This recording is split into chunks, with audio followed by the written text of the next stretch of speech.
kita lupa menggunakan ingatan kita untuk mengingat hal-hal yang penting. Yang kita ingat hal-hal yang tidak kita inginkan, hal-hal yang buruk kita ingat. Nanti kapan ingatan kita hilang baru tahu rasa. Lupa ini, lupa itu gitu. Baru ketika demensia bahkan kita lupa udah makan apa belum gitu. Nah, sekarang mumpung kita masih punya ingatan, kenapa kita nggak pakai ingatan kita untuk hal-hal yang baik? Gitu. Ketika kita punya mata dan telinga, kenapa kita tidak pakai untuk menonton, mendengar hal-hal yang jauh lebih bermanfaat bagi jiwa kita, bagi bertumbuh jiwa kita. Mungkin pesan-pesan bagi kita kemudian yang dulu misalnya memang hidupnya penuh tantangan gitu ya Pak Wayan, ya berat gitu, dan sekarang kemudian bisa mendapatkan sesuatu yang diinginkan, dicita-citakan gitu. Ketika kemudian mau upload atau bikin story lah, bikin postingan di medsos, mungkin bisa bisa dipikir ulang lagi tuh. Ini nih karena ego, karena pure aku ingin menginspirasi, atau bagaimana gitu. Mungkin bisa ada refleksi dulu gitu ya Pak ya. Persis. Dan karena dorongan kita tuh macam-macam Mas Hendro. Begitu dorongan ego yang muncul, ingin balas dendam kepada orang-orang yang dulu melecehkan kita, lebih baik jangan. Karena energi kita akan tertangkap di video itu. Tapi kalau kita ingin memotivasi, itu datang dari pikiran kita. Jiwa kita memberikan empati, maka ketika kita ingin menunjukkan kalau Anda serius bekerja, ya melebihi berapa Anda digaji, suatu ketika Anda akan bisa sukses seperti saya, gitu misalnya. Itu kan keinginannya memang memotivasi. Maka yang akan terbaca oleh orang-orang bukan flexingnya, tapi motivasinya. Walaupun kemudian dia tunjukkan bahwa dia punya mobil mewah, rumah bagus. Ini adalah hasil kerja keras saya. Siapapun bisa selama kerja kerasnya dilakukan dengan sungguh-sungguh dan sebagainya. Nah, kalau pesannya begitu kan datang dari pikiran yang memotivasi. Sangat berbeda ketika dia flexing. Karena kalau flexing datangnya pasti dari ego yang ingin fight, itulah melawan lawan trauma. Sebelum kita lanjutkan, sekaligus saya info buat teman-teman semuanya. Sekali lagi terima kasih untuk Faras yang konsisten menjadi sponsor di Ngaji Roso, mendukung acara ini. Teman-teman yang mau jadi agen Faras, silahkan nanti kontak admin. Termasuk produk-produk Faras ada berbagai macam ya untuk mengobati sakit luar, sakit dalam. Teman-teman semuanya nanti bisa dapetin di Ngaji Roso. Nah, saya ingin kasih info di tanggal 23 Agustus nanti Pak Wayan akan hadir di acara Abundant Revolution reuni spesial di Hotel Ambarukmo Yogyakarta. Nanti Pak Wayan akan kasih materi aktivasi rezeki, jiwa, dan energi leluhur.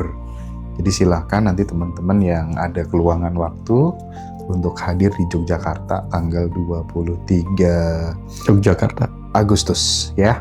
Di Yogyakarta, di Hotel Ambarukmo, dan seatnya sangat terbatas. Udah 180-an mungkin yang daftar.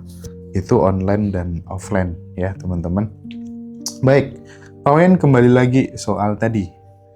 Ada nggak latihan sederhana mungkin Pak Wayan untuk membiasakan tubuh kita, untuk membiasakan pikiran kita agar tidak terpancing untuk ikut-ikutan flexing di saat kemudian kita itu udah berkecukupan gitu. Latihan sederhananya apa? Pertama, miliki rasa takut. Miliki rasa takut dalam arti? Terutama takut pada dinas pajak. Iya sih itu. Jadi kalau orang flexing, itu kan apalagi laporan pajaknya nggak bagus kan jadi kebaca di situ. Iya. Itu yang paling sederhana lah. Nah, yang kedua, kemudian ketika kita ingin flexing, itu aku jadi nepakno awakku dhewe gitu. Iya. Yang kedua itu bermanfaat apa enggak gitu. Yang disebut bermanfaat itu kan artinya ketika apa yang kita lakukan itu menggugah orang untuk menjadi seperti kita. Tapi kalau kita ingin flexing, ingin membuktikan kepada orang lain bahwa kita sekarang sudah kaya gitu misalnya, sudah mewah seperti ini, hanya ingin membuktikan kepada orang lain, tapi efeknya kemudian muncul ya yang negatif gitu. Ya paling-paling kita nggak tahu kan ketika wah kamu hebat sekarang gitu komen-komen, ya kita nggak tahu dia memang serius komen seperti itu apa enggak. Ya, kita kan nggak tahu. Iya sih, Nah, kita nggak tahu jadi ya. alih-alih kita mengupload sesuatu yang justru berefek buruk pada diri kita sendiri kan lebih baik nggak usah. Gitu. Ya nanti kalau yang malam ada yang parah juga mendoakan kita kan. Ya ntar belum tahu sih rasa kehilangan gitu misalnya ada yang mendoakan kan kasihan juga. Jadi kalau kita sukseslah untuk diri kita sendiri. Saya pribadi nih Mas Hendra. Saya pernah flexing juga. Flexing untuk diri saya sendiri Mas Hendra. Dulu saya masa kecil dibully kan. Di TK, SD itu dibully dalam arti ya sama teman-teman gitulah. Karena saya juga orang miskin, artinya tidak punya apa-apa di rumah. Tapi ketika saya diperlakukan seperti itu, saya flexing pada diri saya sendiri, bukan pada orang lain. Jadi saya pajang semua piagam-piagam saya untuk saya lihat sendiri, memotivasi diri. Kamu tidak seperti yang mereka kira. Ya, itu aja. Kalau tidak untuk orang lain saya nggak pamerkan keluar, nggak. Itu untuk diri sendiri aja gitu. Jadi di kamar saya pajang semua sehingga ketika menoleh itu saya jadi terbangkitkan rasa percaya diri saya. Gitu. Nah, ketika saya sudah selesai dengan diri saya sendiri, tadi pas bersih-bersih, saya lihat banyak sekali piagam-piagam yang pernah diberi orang sebagai narasumber, itu saya nggak pasang di mana-mana. Saya bahkan sembunyikan. Beda sekali. Karena saya sudah selesai dengan urusan itu kan. Jadi kepercayaan diri saya tidak lagi ditentukan oleh orang lain. Jadi saya tidak membutuhkan penilaian orang lain untuk menemukan kepercayaan diri saya. Kalau kita flexing kan kadang-kadang tujuan kita supaya kita percaya diri. Karena sudah dilihat oleh orang lain kita sukses. Tapi yang terpenting bagi saya adalah kita percaya diri karena kita sudah mengetahui diri kita lebih baik dari diri kita yang sebelumnya, itu saja. Jadi kalau itu yang dimaksudkan tujuan flexingnya, udah lihat diri kita sudah lebih baik dari diri kita yang lain, yang sebelumnya, nggak usah kepada orang lain. Gitu. Tapi kalau tujuannya memotivasi, silahkan diupload. Kan terima kasih doanya semua orang, akhirnya sekarang saya punya rumah seperti ini, itu bagus. Itu kita berterima kasih, bersyukur atas segala dukungan orang-orang gitu. Nggak apa-apa, itu membuat orang semangat juga untuk wah akhirnya gitu orang ini sudah sukses, walaupun peran saya sedikit untuk membantunya, itu bagus. Gitu. Ya, yang penting nggak pamer. Gitu. Tapi apakah bisa terjadi sabotase manifestasi Pak Wayan kira-kira? Ketika kemudian niat kita itu untuk kaya itu belum lurus, atau misalnya masih dipenuhi dengan pendamaan luka gitu tuh. Jadi sabotase manifestasi itu maksudnya alias rezekinya kayak seret, kayak gitu bisa terjadi nggak? Ketika kita punya luka di wajah Mas Hendra, lalu kita pakai make up supaya tampil cantik untuk menutupi luka. Memang kita akan tampil cantik sejenak, tapi lukanya nggak sembuh. Nah, jadi kalau flexing tujuannya untuk menutupi luka karena kita pernah diperlakukan buruk gitu. Nanti hilang lagi lukanya kumat lagi gitu. Sama dengan istilah tadi itu, belum selesai dengan diri sendiri. Ya, tapi kalau kita memang sudah cantik, sudah selesai, ini sudah mandi, sudah bersih, tanpa make up pun kita kan jadi cantik alami gitu contohnya. Jadi kalau kita memang saatnya kaya, saatnya sukses karena kerja keras gitu, tanpa flexing pun kita sudah percaya diri. Nah, jadi nggak akan terdistract atau terganggu, terblokade manifestasi kita di masa depan kalau kita memang sudah bebas dari luka-luka masa lalu kita ketika kita ingin mencapai sukses. Tapi memang kalau saya pikir-pikir ya Pak ya, hal kayak gitu tuh kayaknya memang lumrah dan manusiawi deh. Artinya kadang kita tuh pengen diakui eksistensi gitu. Saya teringat waktu zaman kuliah, zaman jadi aktivis dulu kan juga begitu gitu kan. Gatel banget kalau nggak bikin status di Facebook apa begitu yang untuk menunjukkan eksistensinya segala macem gitu kan. Nah, tetapi memang kalau itu dilakukan orang terlebih kalau kemudian yang melakukan adalah guru spiritual coach gitu kan banyak ya. Ya, Coach, guru spiritual itu yang supaya kemudian dia bisa menggait banyak pengikut dan kemudian oh saya ini bukan sekedar jualan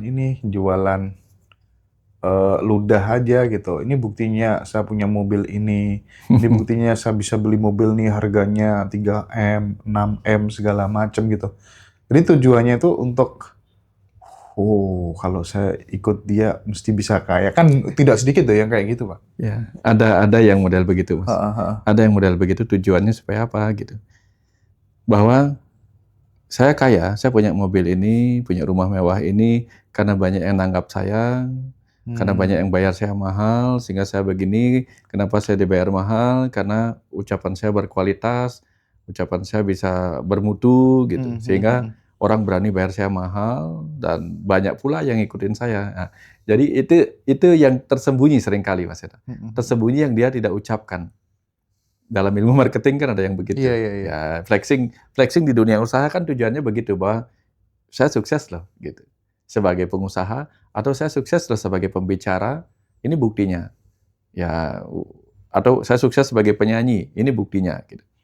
Nah, kalau saya misalnya jadi penyanyi dan sengaja foto saya tinggal di rumah yang bambu gitu misalnya. Jadi orang nggak percaya, ini pasti penyanyi nggak ada yang nanggap nih kan begitu. Nah, tapi di dunia spiritual, di dunia guru-guru agama, walaupun memang tidak secara langsung harus dikaitkan dengan oh guru spiritual harus sederhana begitu kan. Guru agama, pelaku agama harus lebih banyak tidak bebas dari keduniawian gitu. Bukan berarti nggak boleh kaya sebenarnya. Tetapi tidak perlu memamerkan itu. Gitu. Tidak perlu memamerkan itu. Nah, kalau memamerkan itu kan jadinya kita melekat lagi kepada urusan itu. Iya, Pak. Melekat lagi. Karena seakan-akan jagat hita atau kebahagiaan duniawi yang mau ditunjukkan oleh guru spiritual itu adalah tentang harta duniawi. Jadi bukan itu. Jagat hita, kebahagiaan duniawi itu bukan tentang kepemilikan. Ketika kita mencapai kekayaan sejati itu, Mas Hendra, itu hanya sebagian kecil. Alam semesta ini milik kita, Mas. Alam semesta ini milik kita. Ya kayak Mas Hendra sekarang, kalau sudah mencapai itu, Mas Hendra akan merasa sangat kaya.